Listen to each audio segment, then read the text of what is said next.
మామూలుగా అంటే సైంటిఫిక్గా మాట్లాడితే ఇప్పుడు 28వ మహాయుగం నడుస్తోంది. అంటే ఈ 4 యుగాలు ఉన్నాయి కదా, వాటి యొక్క మొత్తం లెంగ్త్ ఎంత అంటే 43,12,000 సంవత్సరాలు. ఈ 4 యుగాలు ఏవి? కృత, త్రేత, ద్వాపర, కలియుగాలు. కలియుగం అన్నిటికన్నా తక్కువది. ఇది 4,32,000 సంవత్సరాలు మాత్రమే. సో ఈ విధంగా ఇప్పటికీ 27 మహాయుగాలు అయిపోయి ఇవన్నీ కలిపితే అయ్యేది 43,12,000 సంవత్సరాలు. దీన్ని ఒక మహాయుగం అంటారు. సో ఇటువంటి మహాయుగాలు 1000 అయితే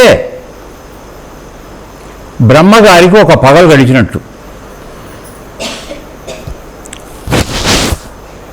ఓకే, తర్వాత మళ్ళీ ఈ 43,12,000 సంవత్సరాలు ఇంటూ 1000 మహాయుగాలు నడిస్తే ఆయనకి రాత్రి. సో మనం రాత్రి అవగానే పడుకున్నట్టుగా బ్రహ్మగారు అప్పుడు నిద్రపోతాడు. నిద్రపోయినప్పుడు మహాప్రళయం వస్తుంది. అంటే మొత్తం సృష్టి అంతా కూడా జలమయం అయిపోతుంది, ఏమీ ఉండవు. ఈ మన జీవరాశులన్నీ కూడా, మన జీవులన్నీ కూడా బీజ రూపంలోకి వెళ్ళిపోయి పరమాత్మను అంటుకుపోయి ఉంటాయి. ఆయన కూడా ఒక కల్పాంతరం ఆయన కూడా నిద్రిస్తాడు. నిద్రించి మళ్ళీ లేచిన తర్వాత అరే ఇవన్నీ అతుక్కుపోయి ఉన్నాయే, ఎవరి పనాలు చేసుకోవాలి అని చెప్పేసి చల్ బయటికి పంపించడానికి ప్రయత్నం చేస్తాడు. అప్పుడు బ్రహ్మని ముందు ఏం చేస్తారంటే ఆయన ఈ మొత్తం జలాన్ని అంతటిని కూడా తన యొక్క బాహువులు పెద్దగా చేసేసి 2 వైపులా ఇట్లా కొడతాడు. ఆడించేటప్పటికి పెద్ద బుడగలు ఏర్పడతాయి, నీటి బుడగలు. ఆ నీటి బుడగలు ఒకటి భూమి, ఒకటి ఆకాశం. ఆ భూమి మీద అన్ని కావాల్సినటువంటి వనరులన్నీ కూడా ఏర్పడతాయి. అప్పుడు ఈ బీజావస్థలో ఉన్నటువంటి జీవరాశి అంతా దాని మీదకి వస్తుంది. ఎవరెవరు ఇంతకుముందు ఏ స్థాయిలో ఉన్నారో ఆ స్థాయిలో వచ్చి మళ్ళీ అక్కడ దిగిపోతారు. స్థూల రూపం వచ్చేస్తుంది, అక్కడికి బీజ రూపంలో స్థూల రూపంలోకి వచ్చేస్తారు. సో మళ్ళీ సృష్టి మామూలుగా నడుస్తూ ఉంటుంది. సో ఇట్లా వచ్చేటప్పటికి ఏం చేస్తారంటే ఈ సృష్టి రాకముందుగా మళ్ళీ ఇవి రావడానికి కోసం అని చెప్పేసి ఆయన సంకల్ప బలంతో నాభిలోంచి బ్రహ్మదేవుడు ఆవిర్భవిస్తాడు. అతనికి సృష్టి చేయమని చెప్పి ఆజ్ఞ ఇస్తాడు. ఇచ్చి నేను తేజో రూపంలో అన్ని ప్రాణుల్లోనూ ఉంటాను. భగవద్గీతకు వెళ్ళండి మీరు అందరూ, అర్థమైందా? అందరిలోనూ అన్ని ప్రాణుల్లోనూ నేను ఉంటాను. సృష్టి నువ్వు చెయ్యి, స్థితి నాది అంటే అందరి ప్రాణుల్లో ఉండి నేను కాపాడుతూ ఉంటాను. తర్వాత ఈ జలాన్ని మొత్తం లయింపజేసి భూమి పైకి వచ్చేటట్టుగా చేసే పని పరమేశ్వరుడు చేస్తాడు. అందుకని ఆయన్ని లయకారకుడిగా చెప్పడం జరిగింది. సో ఈ విధంగా చేస్తారని చెప్పి ఆయన మొత్తం మీదగా బ్రహ్మగారు నిద్రించే రోజు ఎన్ని సంవత్సరాలకు వస్తుందంటే 862,40,00,000 సంవత్సరాలకి బ్రహ్మగారికి ఒక రోజు అవుతుంది.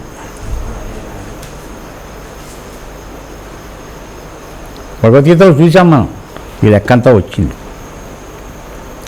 సో అలా సమయంలో ఆయన నిద్రించినప్పుడు మళ్ళా పునఃసృష్టి జరుగుతుంది.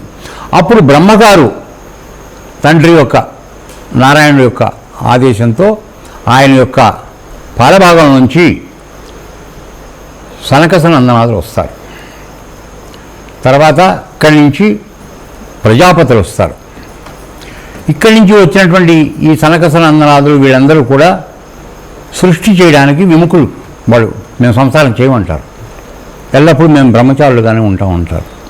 అందుకోసమని విష్ణుమూర్తి యొక్క ఆదేశం సృష్టి జరగాలంటే వీళ్ళు ఉన్నారు కాబట్టి వాళ్ళని వదిలేసి తన హృదయస్థానం నుంచి వచ్చినటువంటి ఈ దక్ష ప్రజాపతుల్ని వీళ్ళందరినీ ఆ పనికి పెడతారు.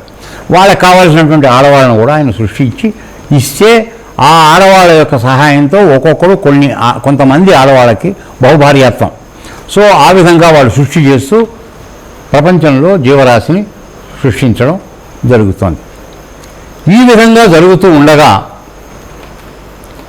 కశ్యప ప్రజాపతి అనేటువంటి ఆయన ఒక ప్రజాపతి.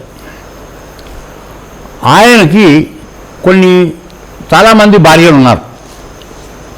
కానీ భర్త పట్ల అత్యంత భక్తి శ్రద్ధలు, ఆయనకి సేవ చేయడంలో చాలా ముందుగా ఉండేటువంటి భార్యలు ఇద్దరు ఉన్నారు, వినత, కద్రువ.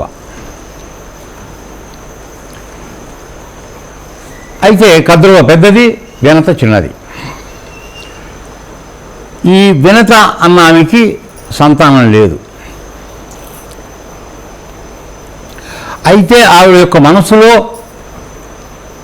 విష్ణుమూర్తి యొక్క అనుగ్రహంతో నాకు సంతానం కలగాలన్నటువంటి కోరిక ఉన్నది. సో భర్తతో ఆమె సంప్రదించినప్పుడు విష్ణుమూర్తిని తపస్సు చేయమని చెప్తాడు. కద్రువకి ఆల్రెడీ సంతానం పుడతారు. వాళ్ళంతా పాములు, బహుసంతానవతి. తర్వాత తన సవతి అయినటువంటి వినత యొక్క అభివృద్ధిని ఆవిడ ఎట్టి పరిస్థితుల్లోనూ సహించలేదు. మాత్సర్యం కలిగినటువంటి వనిత.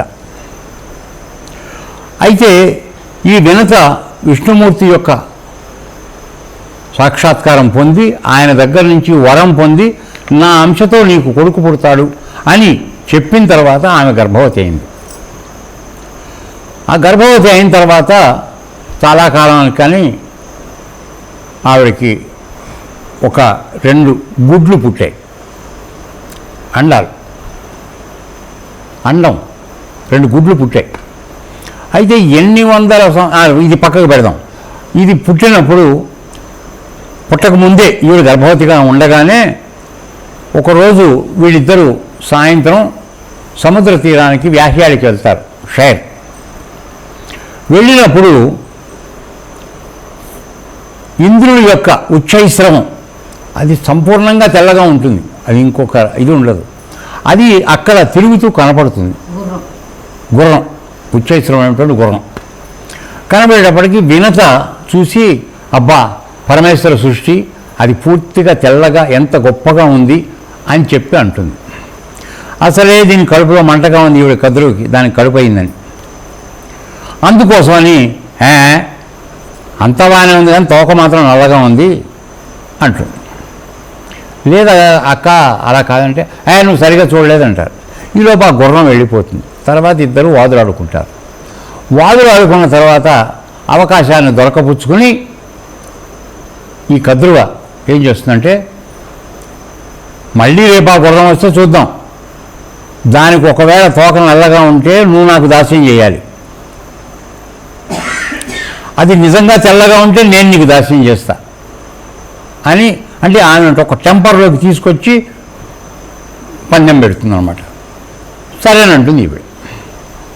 అన్న తర్వాత నిజానికి ఆ గుర్రానికి తోక తెల్లగానే ఉందన్న సంగతి కద్రువకు కూడా తెలుసు.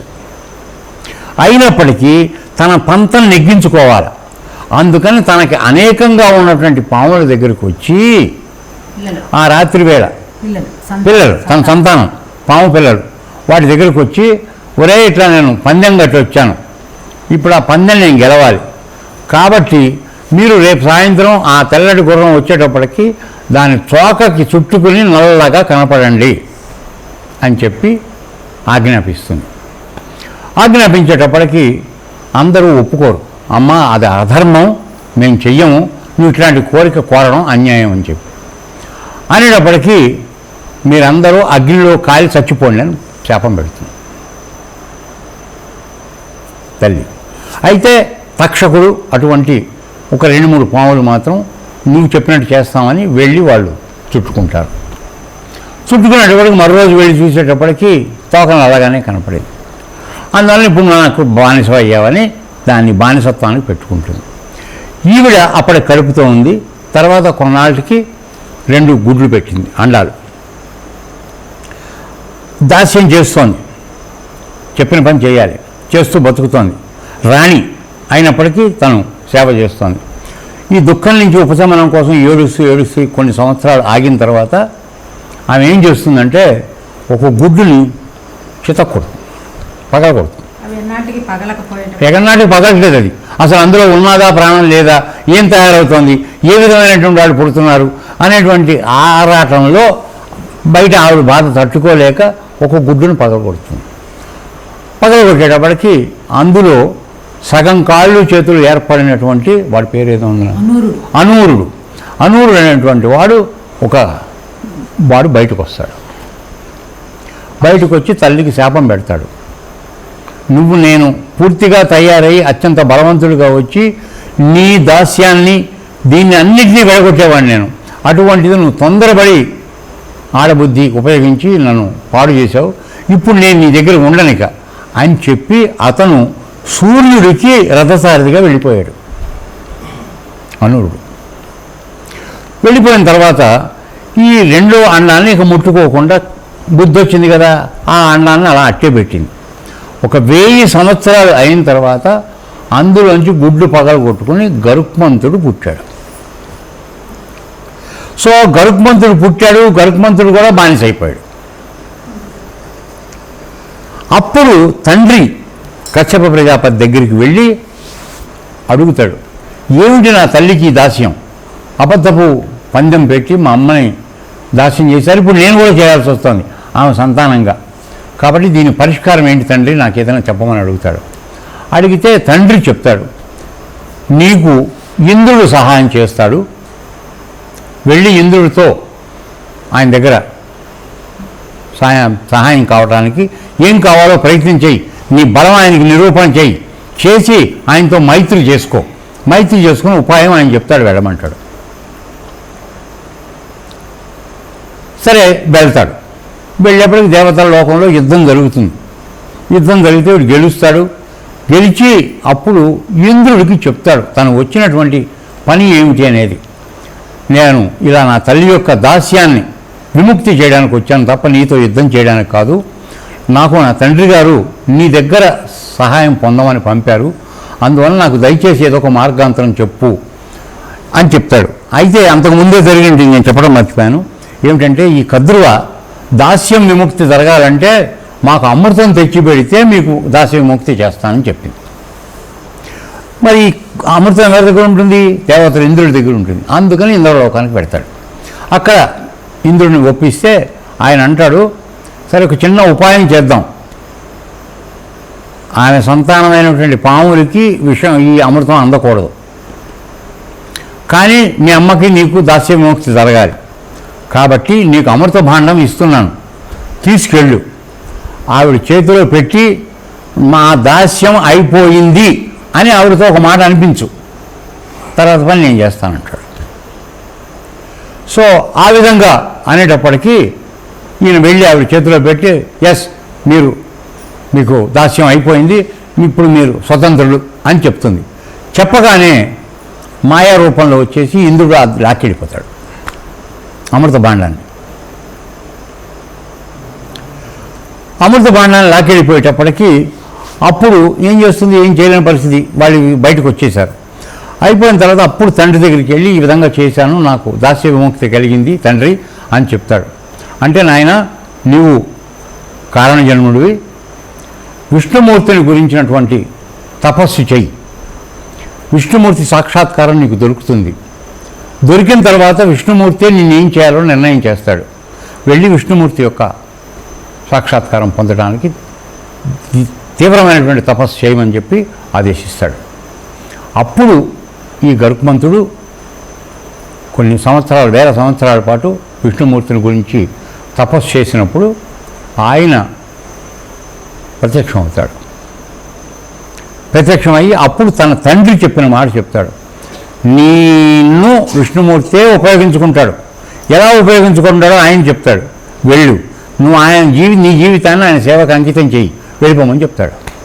నా తండ్రి ఇచ్చినటువంటి సలహా ఇది, అందువల్ల నువ్వు నన్ను ఏం చేస్తావో ఇప్పుడు చెయ్యి, నీకోసం నేను తపస్సు చేశాను, నన్ను కరుణించి నువ్వు దర్శనం ఇచ్చావు, కాబట్టి నా సేవ ఏ విధంగా చేసుకుంటావు అంటే అప్పుడు నిన్ను నా వాహనంగా వాడుకుంటాను అని చెప్పి విష్ణుమూర్తి అతనికి అభయం ఇచ్చి ఆ తర్వాత నుంచి గరుత్మంతుడు గరుడుగా మారాడు.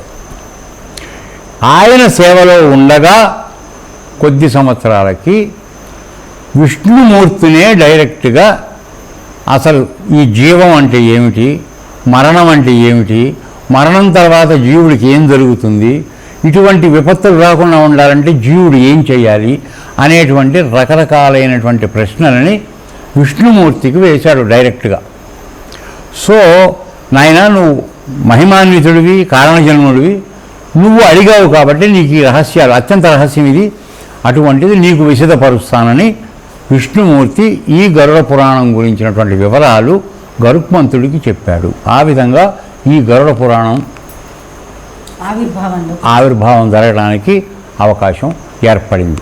అయితే తరువాతి కాలంలో ఇందాక చెప్పినట్టుగా సూత మహాముని, వ్యాసుడి యొక్క కుమారుడైనటువంటి సూత మహాముని ఈ గరుడ పురాణం గురించినటువంటి విషయం అక్కడ ఉన్నటువంటి సౌనకాది మనులందరికీ కూడా విశదం చేయడం జరుగుతుంది. ఎందుకనంటే అసలు పురాణము అంటే అర్థం ఏమిటంటే ఎల్లప్పుడూ చదివినప్పుడల్లా అది నిత్యనూతనంగా కనపడేది. అటువంటి శక్తి కలిగింది పురాణం. ఎందుకంటే మహిమాన్వితమైనటువంటి వ్యాసుడు మాకు భగవానుడితో రాయించబడింది కాబట్టి వాళ్ళంతా కూడా కలిసి ఈ సూత మహాముని వచ్చినప్పుడు అడుగుతారు, మాకు ఎల్లప్పుడూ నీ అంత బాగా కథా చెప్పడం అనేది, బోధ చేయడం అనేది ఎవరికి రాదు, నీ దగ్గర గొప్ప కళ ఉన్నది, అది చాతుర్యం. కాబట్టి ఈసారి ప్రతిసారి అన్ని పురాణాలు చెప్పేశావు, 17 పురాణాలు అయిపోయినాయి. ఇప్పుడు అసలు మానవులకు అత్యంత అవసరమైంది, ఈ జీవత్వానికి వచ్చిన వాడు ఏం చేయాలి, ఎలా ప్రవర్తించాలి, ఇటువంటి వాటి పట్ల కొద్దిగా మాకు కూడా అవగాహన కలిగేటట్టుగా చెప్పమని అడగటంతో అప్పుడు ఆ గరుడుడికి విష్ణుమూర్తి చెప్పిన పురాణాన్ని మళ్ళీ ఈయన సౌనకాది మనులకి చెప్పడం ద్వారా ఇది ప్రచారంలోకి వచ్చింది.